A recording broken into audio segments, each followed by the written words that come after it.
જીઓમાં કાંઈ પ્રોબ્લેમ છે? હા સાહેબ, જીઓનો ટાવર અત્યારે આવતો નથી. ટાવર છે તમારામાં? ટાવર જ નથી ને એમાં એવું છે કે જીઓ કંપની લગભગ મહિના 1.5 મહિનાથી તો વયો ગયો છે ને, તો મહિના 1.5 મહિનાથી રિચાર્જ નહીં દેવાનું બંધ કરી દીધું છે. એટલે કંપની કદાચ ક્લોઝ થતી હોય, જીઓ ઉઠતી હોય તો ખ્યાલ નથી.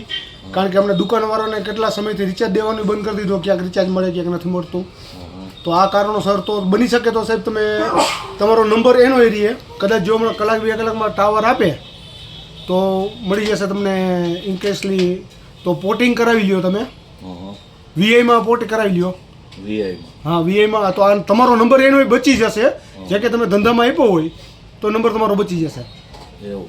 હાજી. તો પોર્ટિંગ કરાવવા માટે આધાર કાર્ડ અવેલેબલ છે આપણી પાસે? હા. તો પોર્ટ કરાવી નાખો. તો કરાવી નાખી. કારણ કે આ જો કંપની બંધ થઈ ગઈ, રિચાર્જ નથી દેતી, કોઈ કંપનીના માણસો કોઈ સાહેબો કંઈ આવતા નથી અમારી શોપ પર, તો કંપની કદાચ મફતમાં દીધું 5G તો ઉઠી જવાની શક્યતા રહીએ. બરોબર.